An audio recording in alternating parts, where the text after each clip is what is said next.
Hey everybody, I have some exciting news. My first revenue payment from YouTube is on the way. I had a notice a few days ago that my first time to ever get paid for doing these YouTube videos is on the way. So I thought it would be a terrific time to do a video about my YouTube experience.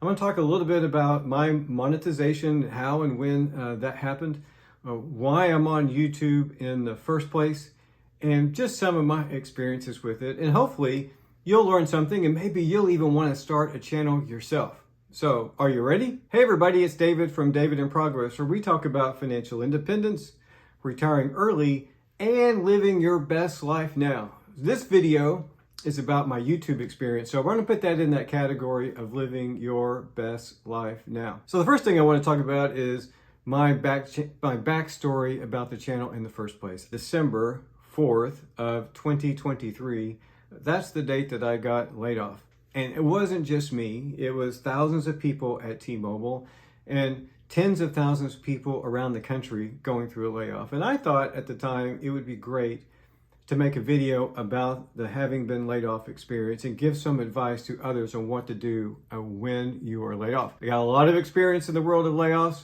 I have been around them throughout my whole career, and in my last 3 years there at T-Mobile, I was an HR business partner, and part of my role was to lay people off. So I had lots of those conversations, and that was one of my very first videos. Later, when we got into January, I decided it would be fun to get consistent to make videos about financial independence and retiring early. You see, there's a lot of people out there talking about that on YouTube. And what I found was the videos that were most interesting to me, where I felt like I was getting a lot of value, was from real people.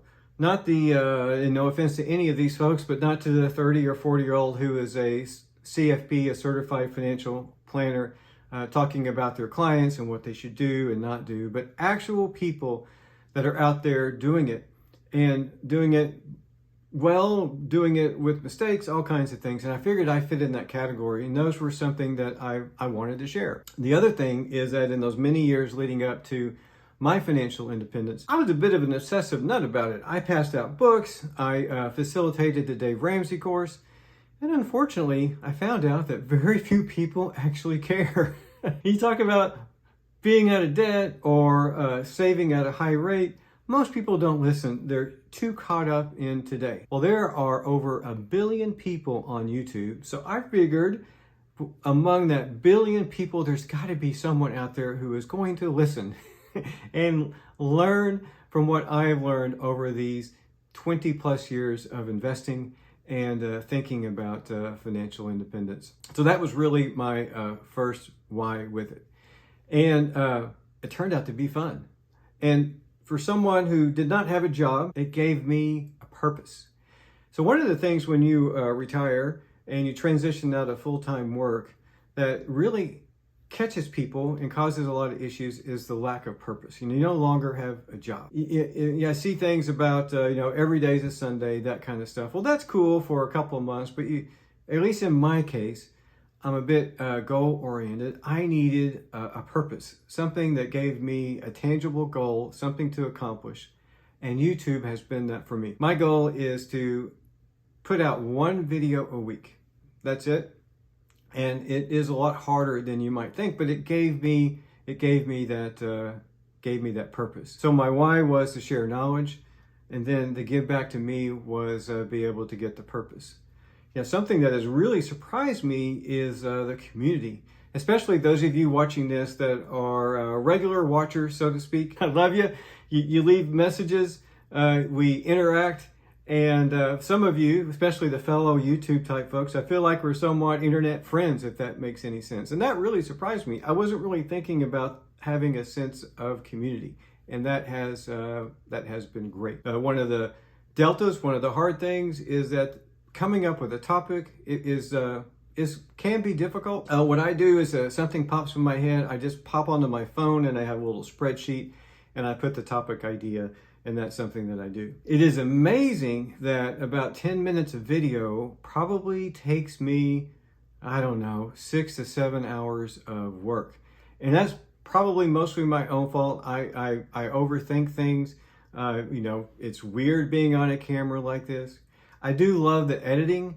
I love going in and cutting out all my ums and so's and all that kind of thing, and the creative process with it. So that adds time, but for me, that adds to the fun as well. And so what do I actually do? What equipment do I use? Simply, and I wish I could show you, but I'm using it. All I'm doing is talking into my iPhone. I have it set up on a little tripod. I have an external mic. I might take a picture and have it load up while I'm talking about it so you can see what it looks like. That's it. I just got the iPhone and it seems to be working fine. You know, I'm not one of those professionals with a studio. This is the room that was my son's, and that's basically it. So if you want to start doing what I am doing, you got a phone, man. You got a way to do it. If you want to get paid for it, if you want to receive some income from it, the criteria is that you have to have at least 1,000 subscribers, and that can be really hard to get.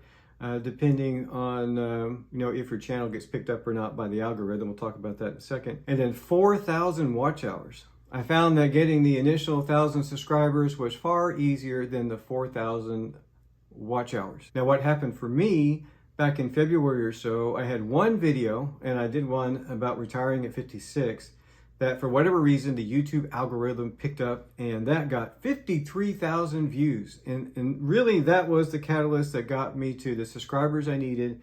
And then it also reached that, or got me very close to that viewing time that I needed. So it was around March where I reached that criteria, those two things, 1,000 subscribers and 4,000 watch hours. You know, I just had that video blow up with 53,000 views. I'm feeling really good. Well, the other thing that I have found on YouTube is that YouTube is finicky. You spend a lot of time working on your video and you're really excited about it.